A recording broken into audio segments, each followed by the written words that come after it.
Hello, colleagues and Professor Warnett. My name is Giovanni Jacobs, and welcome to my presentation.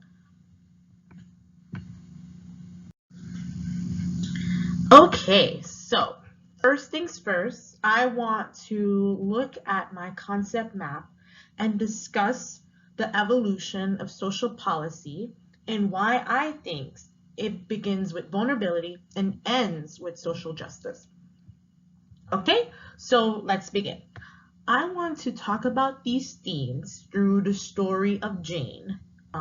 It's a story I've made up to understand properly this concept map and my evolution for social justice. Okay, so let's begin. I want to talk about these themes. Jane is a young woman of color from an impoverished community. She begins in a vulnerable state, vulnerability, thanks in part to having a mother that is not well and cannot work. Jane is at risk due to lack of opportunities, so to speak, and is easily on the verge of poverty. Risk management would be efforts taken by her family to minimize these events with minimum financial support and perhaps even help from a social worker. With the help of her social worker, she's assisted with social protection, placing her in programs that will assist with food stamps, housing, and aid for school. This safety allows Jane to build resilience and achieve some sense of stability. She's then able to have access to public goods like a library, where she's able to study for the GED and earn her high school diploma, and then even attend a state college. During her studies, she learns all about human rights and the common good and how these principles contributed to her success, which ultimately leads her to social justice and her desire to become a social worker, to become an advocate for people just like her in her community. Okay, so now that we've discussed the concept map, let us start from the beginning of that concept map and discuss vulnerability. Life comes at us fast. A fender bender on the way to the grocery store, the sudden layoff from an otherwise good paying job in the oil field, the credit card bill that got a bit too high to handle.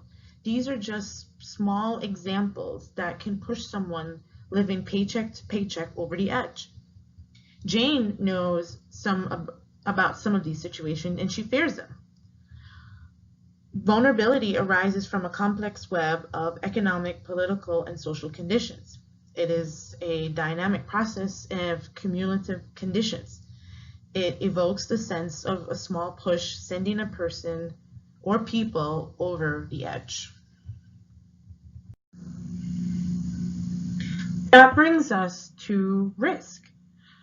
Typically characterized as the likelihood of something happening with an emphasis placed on the critical nature of a specific harm. There's risk in our everyday decision making. Let's go back to Jane. She sometimes must choose whether to work overtime or help her mother get to her physical therapy. If her mother misses physical therapy, she could go back to the hospital.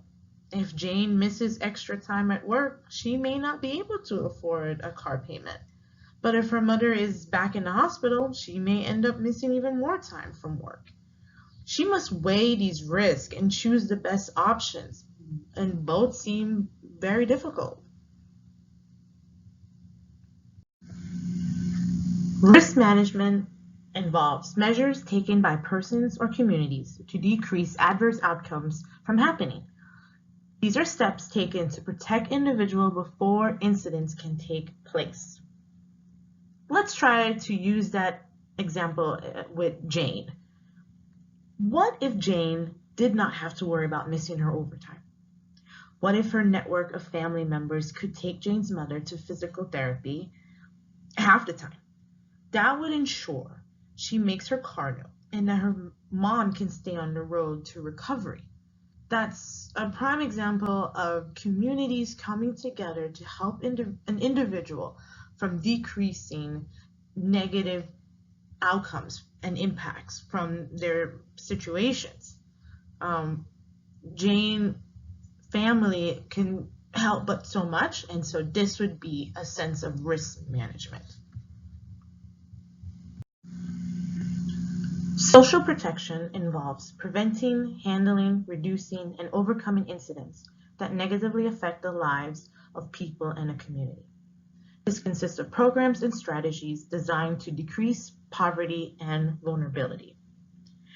Jane has just met a social worker for the first time who told her about a financial assistance housing program that she qualified for because she's taking care of her mother while also holding down a steady job.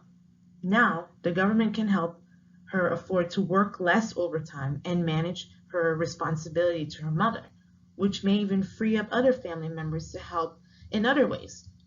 She's also qualified for a program that might even help with her schooling.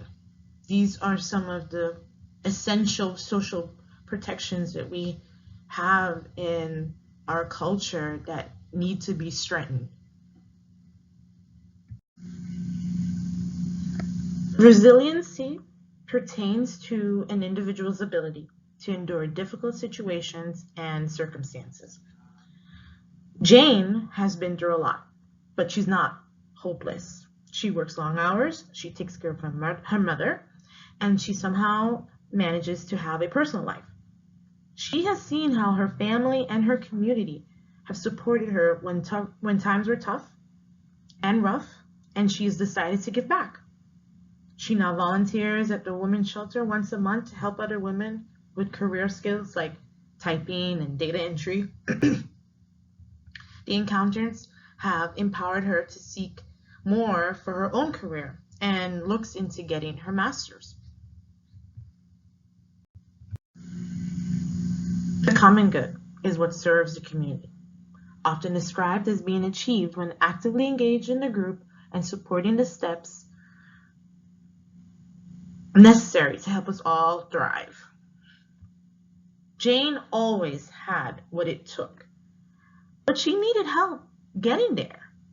We look at her example and see someone who is now excelling in all facets of life.